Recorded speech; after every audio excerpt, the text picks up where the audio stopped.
అంతర్జాతీయ మహిళా దినోత్సవం సందర్భంగా వెంజమూరు పట్టణంలోని తెలుగుదేశం పార్టీ ప్రధాన కార్యాలయంలో నిర్వహించిన మహిళా దినోత్సవ వేడుకల్లో ఉదయగిరి శాసనసభ్యులు శ్రీ కాకర్ల సురేష్ పాల్గొన్నారు. ఈ సందర్భంగా మహిళలతో కలిసి వేడుకలను జరుపుకోవడం ఎంతో ఆనందంగా ఉందని ఆయన పేర్కొన్నారు. ఈ సందర్భంగా ఎమ్మెల్యే మాట్లాడుతూ మహిళలందరికీ హృదయపూర్వక అంతర్జాతీయ మహిళా దినోత్సవ శుభాకాంక్షలు తెలియజేశారు. ప్రతి సంవత్సరం మహిళా దినోత్సవాన్ని ఒక ప్రత్యేకమైన థీమ్తో ప్రభుత్వం నిర్వహిస్తుందని, ఈ సంవత్సరం గివ్ టు గెయిన్ అనే థీమ్తో వేడుకలు నిర్వహిస్తున్నామని తెలిపారు. మహిళలు సమాజ అభివృద్ధికి మూల స్తంభమని, మహిళలు బలంగా ఉంటే కుటుంబం బలపడుతుందని, కుటుంబం బలంగా ఉంటే సమాజం మరింత బలంగా మారుతుందని అన్నారు. సమాజం బలంగా ఉంటే దేశం మరింత శక్తివంతంగా ఎదుగుతుందని ఆయన అభిప్రాయపడ్డారు. మహిళలకు గౌరవం ఇచ్చే సమాజమే నిజమైన అభివృద్ధికి సాధించగలమని ఆయన పేర్కొన్నారు. మహిళల అభివృద్ధి సాధికారత కోసం ప్రభుత్వం కట్టుబడి పనిచేస్తుందని తెలిపారు. విద్య, ఉద్యోగాలు, వ్యాపారం, రాజకీయాలు వంటి అన్ని రంగాల్లో మహిళలు విశేష ప్రతిభ కనబరుస్తూ అద్భుతమైన విజయాలను సాధిస్తున్నారని అన్నారు. మహిళా సాధికారతకు ముఖ్యమంత్రి నారా చంద్రబాబు నాయుడు గారు ప్రత్యేక ప్రాధాన్యత ఇస్తున్నారని ఎమ్మెల్యే పేర్కొన్నారు. కూటమి ప్రభుత్వం ఏర్పడిన తర్వాత మహిళల సంక్షేమానికి అనేక కీలక నిర్ణయాలు తీసుకుందని చెప్పారు. ప్రతి కుటుంబానికి ఏడాదికి 3 గ్యాస్ సిలిండర్లను ఉచితంగా అందిస్తున్నామని తెలిపారు. అలాగే ఇంట్లో ఎంతమంది పిల్లలు ఉన్నా వారందరికీ తల్లికి వందనం పథకం ద్వారా తల్లులకు ఆర్థిక సహాయం అందిస్తున్నామని చెప్పారు. అదేవిధంగా రాష్ట్రంలోని మహిళలకు ఉచిత బస్ ప్రయాణ సౌకర్యాన్ని కల్పించిన ఘనత ముఖ్యమంత్రి చంద్రబాబు నాయుడు అని పేర్కొన్నారు. ప్రతి ఇంటి నుంచి ఒక మహిళను పారిశ్రామికవేత్తగా తీర్చిదిద్దడమే ప్రభుత్వ లక్ష్యమని అన్నారు. మహిళల ఆర్థిక స్వలాభన కోసం ప్రతి నియోజకవర్గంలో మహిళల కోసం ప్రత్యేకంగా ఎంఎస్ఎంఈ పార్కులను ఏర్పాటు చేస్తున్నామని వివరించారు.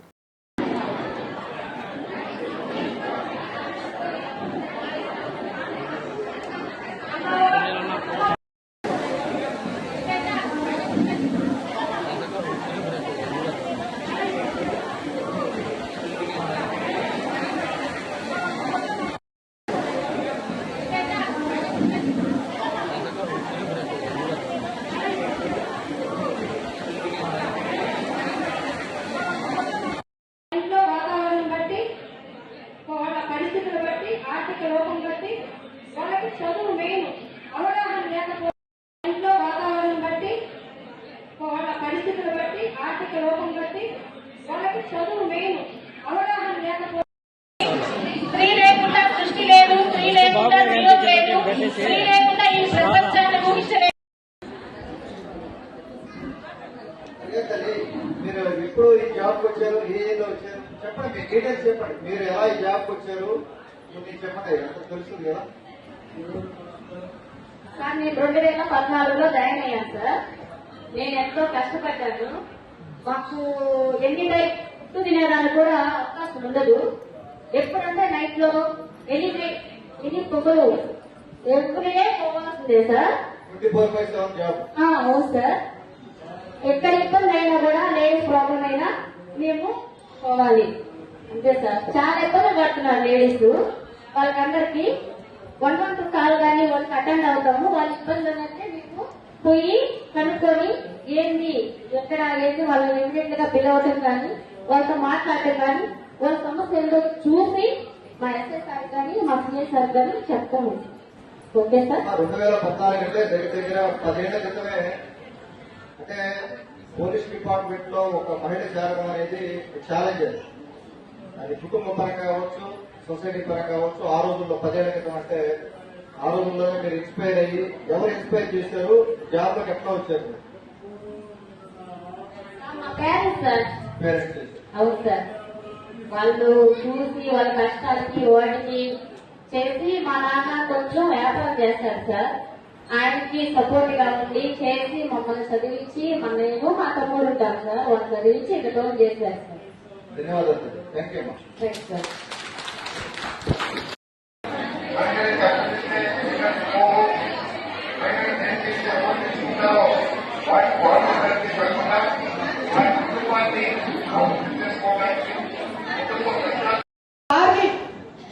ఆవిడ జనక మహారాజు సభలో ఆవిడ విద్వాంసరాలు. ఆవిడ ఎంత తెలివైంది అంటే పండితులందరితో కూడా పోటీ పడితే ఎవరైనా గెలుస్తారంటే గార్గి మాత గెలుస్తుంది.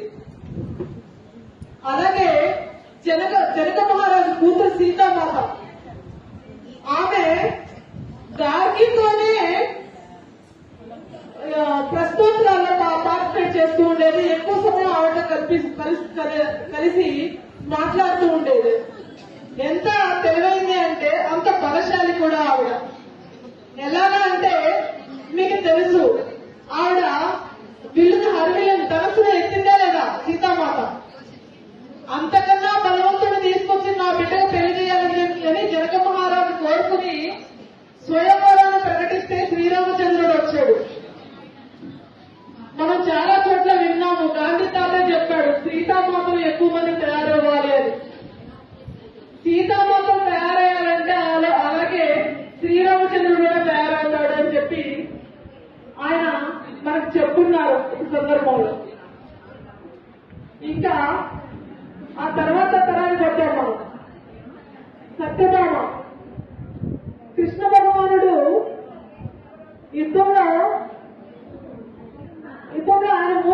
ఇక్కడ మహిళా దినోత్సవం మనం జరుపుకోవడానికి ఈ స్థానానికి రావడానికి ఎంతో మంది మహిళల కృషే కాదు మన మహిళా కానిస్టేబుల్కి అదేవిధంగా ఈరోజు ఇక్కడ మన కార్యక్రమాన్ని ఇంత చక్కగా నిర్వహిస్తున్న Telegram advisory board committee member Shrimati Anusha గారికి, అలాగే మన డిప్యూటీ మాజీ మెంబరు తలివెల జ్యోతి గారికి ఈరోజు మహిళా దినోత్సవ శుభాకాంక్షలు తెలియజేస్తున్నాను. ప్రధానంగా మన కాన్స్టిట్యున్సీకి ఈరోజు మహిళా దినోత్సవ సందర్భంగా మనము స్మరించాల్సిన ఇద్దరు మహిళలు ఉన్నారు. ముఖ్యంగా మనకి ఇంత మంచి శాసనసభ్యులు గారిని అందించిన వాళ్ళ మాతృమూర్తి శ్రీమతి మస్తానమ్మ గారికి, అట్లాగే ప్రవీణమ్మ గారికి బాగా క్లాస్ కొట్టాలి. ఎందుకంటే దీనికి ప్రాధాన్యత చెప్తాను. నాకు తెలిసి స్టేట్ లో రాజకీయంగా ఉండి ఒక మంచి ఎమ్మెల్యేగా పేరు సారు చాలా సాంస్కృతికులు, ఉద్యోగులను తీసేసే విధానం కానీ ప్రజల్ని తీసేసే విధానం కానీ సార్కి మంచి పేరుంది. సో ఇదంతా కూడా వాళ్ళ మాతృమూర్తి పెంపకం ద్వారానే సాధ్యమైంది. అదేవిధంగా సారు ఎప్పుడు వచ్చినా కూడా ఇక్కడ మేడం ప్రతి విలేజ్ టీముకు వాళ్ళు చాలా చూడడానికి సెన్సిటివ్ గా ఉన్నా కూడా ప్రతి విలేజ్ లో సార్కి తోడుతూ తన సమయం మొత్తం ప్రజల యొక్క సమస్యలు తెలుసుకోవడానికి ప్రవీణ మేడం కూడా నిత్యం కృషి చేస్తున్నారు. సో వాళ్ళిద్దరికీ ప్రత్యేకంగా ధన్యవాదాలు తెలియజేస్తున్నాము. అలాగే ఈ కార్యక్రమాన్ని మీరు చూసినట్లయితే మహిళా శక్తికి ఒక మంచి ఎగ్జాంపుల్. ఈ కార్యక్రమం నిన్న అనుకోకుండా ఇక్కడ ఏర్పాటు చేసినా కూడా ప్రతి నిమిషం కష్టపడుతూ మన అనుష గారు కానీ మన జ్యోతి గారు కానీ అప్పటికప్పుడు అనుకోని ప్రత్యేకంగా కొన్ని కార్యక్రమాలు, ముఖ్యంగా స్పోర్ట్స్ వాటిని నిర్వహింపజేసి వాటి ప్రైజెస్ కూడా తన సొంత డబ్బులతో ఇక్కడ ఏర్పాటు చేశారు. ఆమెకి నేను ఒక ప్రత్యేకంగా ఏంటంటే మల్టీ టాస్కింగ్ అన్నారు ఇందాక, దానికి అమ్మాయి చాలా ఎగ్జాంపుల్. వీళ్ళిద్దరు కూడా వీళ్ళకి ప్రత్యేకంగా మన అందరి తరఫున ధన్యవాదాలు తెలియజేస్తున్నాం. తర్వాత ఈ రోజు ఇక్కడ మన వేదిక మీద ఉన్న ప్రతి మహిళ ప్రజాప్రతినిధి ఎంత బాగా మాట్లాడారంటే నాకు చాలా సంతోషం వేసింది. మా కార్యక్రమాల్లో అంత మాట్లాడారు వాళ్ళు. కాకపోతే మహిళా దినోత్సవం రోజు చాలా స్ట్రాంగ్ గా మాట్లాడుతున్నారు. నేను వెనక కూర్చొని వింటుంటే నాకు సంతోషంగా ఉంది. ఎందుకంటే నిజంగా అవకాశం ఇస్తే వీళ్ళు ఎట్లా మాట్లాడతారు, ఎంత బాగా ప్రిపేర్ అయ్యారు అనేది ఈ రోజు చూసాను. వాస్తవానికి మనకి మామూలుగా సర్పంచ్కి వస్తారు, ట్రైనింగ్కి వస్తారు, కానీ వాళ్ళ సబ్జెక్ట్ అని గొప్పగా వింటుంటారు. కానీ ఈ రోజు చాలా బాగా మాట్లాడారు. అదేవిధంగా ఏంటంటే ఇక్కడ మహిళా దినోత్సవం గురించి మేడం మనకి కృష్ణవేణి గారు చాలా చక్కగా మాట్లాడుతూ మన టైం ఎక్కువ లేకపోయాం కానీ పురాణంలో ఎగ్జాంపుల్స్ అన్ని చెప్పారు. అంటే పురాణాల్లో వేదంలో నుంచే మనకి మహిళలు అత్యంత శక్తివంతమైన మహిళలు. గార్గి మైత్రేయ అనే వాళ్ళు అప్పట్లోనే వేదాల్లో పురుషుల్ని ఓడించారు. అందువల్లే వాళ్ళ చరిత్ర ఎక్కారు. సో అప్పటి నుంచి ఎవరు తక్కువ కాదు. ఇంకా చెప్పాలంటే దేవుడే మాతృత్వం అనే ఒక పరం ఇచ్చాడు మహిళలకి. దేవుడే శక్తివంతమైన మహిళలుగా మనల్ని పుట్టించినప్పుడు మనం ఎవరికి తక్కువ కాదు. కాబట్టి మనం కంపేర్ చేస్తున్నాం, ఎందుకో పురుషులు తక్కువ చూస్తున్నారు అని. దీనికి ముఖ్య కారణం ఏంటి? ఒకవేళ మనకి అన్ఎడ్యుకేటెడ్ అయినా ఎడ్యుకేటెడ్ అయినా కూడా తక్కువ చూస్తున్నారు. కారణం ఏంటంటే సరైన విలువతో కూడా విద్య లేకపోవడమే. కాబట్టి ఆ విద్య నేర్పించడానికి విద్యలో సమానంగా మార్పులు అంటే విలువలతో కూడిన విద్య నేర్పించడానికి ఇంకా ప్రయత్నాలు జరుగుతున్నాయి. దాన్ని మనం ఒకసారి మన గౌరవ శాసనసభ్యుల ద్వారా కానీ తర్వాత మన మహిళా సంఘాల ద్వారా బయట చెప్పాల్సిన అవసరం ఉంది. అదేవిధంగా ఇక్కడ ఒక చిన్న విషయం, అందరం అన్ని మాట్లాడుకున్నాం. గౌరవ ఎన్టీ రామారావు గారి దగ్గర నుంచి ఇక్కడ మనం చేసిన అన్ని సౌకర్యాల గురించి మాట్లాడుకున్నాం. ప్రధానంగా ఇప్పటికీ ఉండేది మనం అధికారులుగా చూసేది ముఖ్యంగా ఏంటంటే ఇప్పటికీ ఎక్కడ ఉందంటే బాల్య వివాహాలు జరుగుతున్నాయి. రెండవది గర్భ విచ్ఛుత్తి జరుగుతూ ఉంటాయి. సో ఈ రెండు సమస్యల్ని మన ఉండే దాదాపు మహిళలు ఇక్కడికి వచ్చిన అందరూ ఉద్యోగులకు విద్యేసిన ఆగేయాలంటే ఇది విద్యా విధానం వాళ్ళని మనం మార్పు చేయాలి. కాబట్టి ఆ రెండు విషయాల మీద మీరు సందర్భం వచ్చినప్పుడల్లా అవగాహన చేయడం ఒకటి. రెండవది ఏంటంటే చదువు. ఇప్పుడు ఇక్కడ ఎంతమంది వచ్చినా కూడా మన ఎస్ఎస్సీ తరఫున చాలా అవకాశాలు మీకు ఇచ్చినా కూడా కొంతమంది సిటీ కాగలుగుతున్నారు. కాబట్టి చదువు అనేది వీటన్నిటికంటే ఎక్కువ అత్యంత ఉపయోగకరమైన సాధనం. ఈజీగా సిటీ కాగలదు. కాబట్టి ప్రతి ఒక్కరు కూడా పిల్లల్ని చదివించండి. ముఖ్యంగా అది నా సూచన. ఈ రోజు మన బండారి మీ అందరికీ తెలుసు కాబట్టి ఇక్కడ అందరూ కూడా మీరు ఎడ్యుకేటర్స్ వచ్చారు. ఇక్కడ నాకు చదువు బండారి కలిసి ఇక్కడికి వచ్చారు. కాబట్టి మన గ్రూప్ సభ్యుల సమావేశాల్లో మెయిన్ గా చదువు ప్రాధాన్యత ఇవ్వాలి. సో అది ఒకటి మన ప్రచారం చేసి ఇక్కడ ఉండే మన ప్రజాప్రతినిధులు కూడా కోరుతున్నాను. ఈ ప్రతి ఒక్క ఉపన్యాసంలో కూడా చదువు ప్రాధాన్యత ఇవ్వండి. సో ఈ రోజు నేను చెప్పదలుచుకుంది అదొకటి. రెండవది వచ్చి మన ప్రజాప్రతినిధులకు ఒక విజ్ఞప్తి. కొన్ని చోట్ల ఇంకా కూడా సర్పంచ్ కి ప్రతి కల్చర్ అంటారు. ఏంటంటే మేము మీటింగ్ పెడితే వాళ్ళ హస్బెండ్ చెప్పుకుంటారు. దయచేసి నరేంద్ర మోడీ గారే చెప్పారు. సో ఆ కల్చర్ తగ్గించుకోవాలి. ఇప్పటికి మేము వాళ్ళని బయటకు పోవలేము. అక్కడికి ఏం చెప్పలేక ఇబ్బంది అలో చేసుకుంటాం. సో మీరు చాలా ధైర్యంగా మాట్లాడారు. మిమ్మల్ని చూసి అందరూ ధైర్యంగా మాట్లాడారు. ఈ మధ్య మన ప్రభుత్వం కూడా కార్యక్రమాలు రూపొందించింది. మహిళా సంపత్తికి ప్రత్యేకంగా ఏ విధంగా మాట్లాడారు. ఎందుకంటే మీరు మొదటి మహిళ మేము సూచన ఉన్నారు. మీరు మొదటి అంటే పౌరురాలు అంటాం. సర్పంచ్ మొదటి పౌరురాలు. మరి ఆమె చూస్తే మిగతా వాళ్ళందరూ కూడా అభివృద్ధి చెందుతారు. కాబట్టి మీరు ప్రాధాన్యతగా ఉండే పోస్టుల్లో మీరు ఉన్నారు. కాబట్టి దయచేసి మాట్లాడండి. ఇక్కడ వచ్చిన వాళ్ళైతే అందరూ మాట్లాడే రోజు గురించి నేను చెప్తున్నా. సో ఈ రోజు ఈ అవకాశం ఇచ్చిన అందరూ కూడా తెలియజేసి ఇంకొకటి ఇక్కడ ఉన్న మన పురుషులు ఉన్నారు. మన కింది ఫ్యామిలీలో ఉన్నారు. దయచేసి ఏమనుకోవద్దండి. మేము ఎక్కడ కూడా పదవే వాడలేదు. రెండోది మహిళా దినోత్సవం పెట్టుకుంటా పురుషుల దినోత్సవం కూడా ఉంది. కాకపోతే జోడెత్తుల బండి సంసారం కానీ జీవితం కానీ జోడెత్తుల బండి అందరికీ సమానంగా చూసుకుంటూ ప్రయాణిస్తేనేది మనకుండే లైఫ్ స్టైల్ అనేది సుఖంగా జరుగుతుంది. కాబట్టి పిల్లల్ని పెంచే దగ్గర నుంచి అందరూ కూడా పెంపకంలో సమానత్వం అనే పదం వాడుతూ మనం పెంచాలి. సో ఇది నా రిక్వెస్ట్. అందరికీ ఈ అవకాశం ఇచ్చిన మన శాసనసభ్యులు ఐటీ అమిత్ర గారికి అందరికీ ధన్యవాదాలు తెలియజేస్తూ థ్యాంక్ యూ.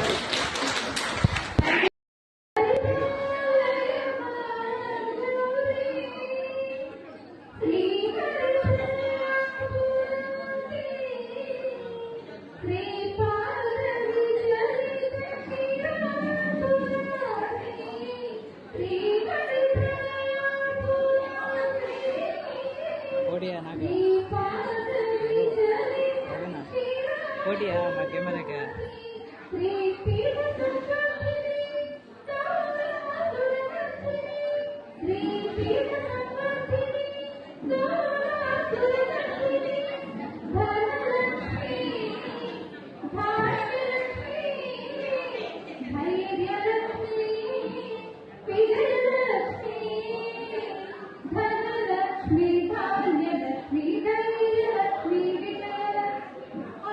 लक्ष्मी विद्या लक्ष्मी जय लक्ष्मी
ఎమ్మెల్యే గారికి ముందుగా మా మహిళా వాళ్ళందరూ తరఫున కృతజ్ఞతలు తెలియజేస్తుంది సార్. మరి ముఖ్యంగా మన ఈరోజు మహిళా పోలీస్ ఏంటంటే ఒకటి ఉండాలి.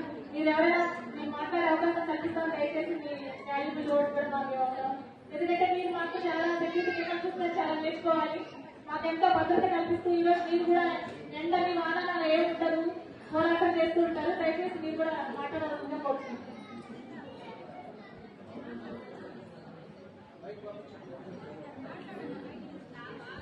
మన వేదిక మీద ఉన్న ఎమ్మెల్యే గారికి నా నమస్కారం అండి. ఇక్కడ ఉన్న మహిళలందరికీ నా శుభాకాంక్షలు. మరి ఆ రోజు మన మహిళల కోసము ఎంతో పాటుపడ్డాడు. ఆ రోజు మరి తినడానికి బియ్యం కూడా లేని ఆ పొజిషన్ లో, బియ్యం గింజ ఆ లేని పొజిషన్ లో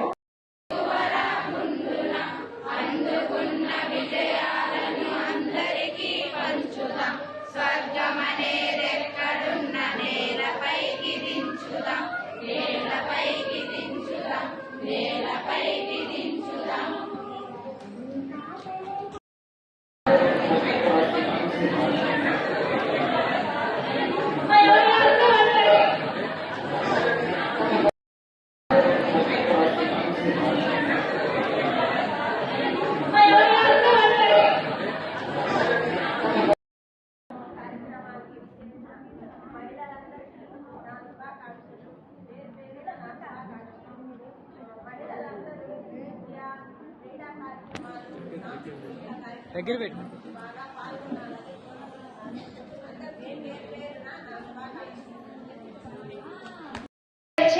ఒక ఉద్యమం స్టార్ట్ అయింది. ఈ ఉద్యమానికి మన ప్రభుత్వ అధినేత అయినటువంటి ముఖ్యమంత్రి వర్యులు శ్రీమతి జ్యోతి మయూరి గారు కూడా నేర్చుకుని రావాల్సిందిగా మనకి రాజకీయంగా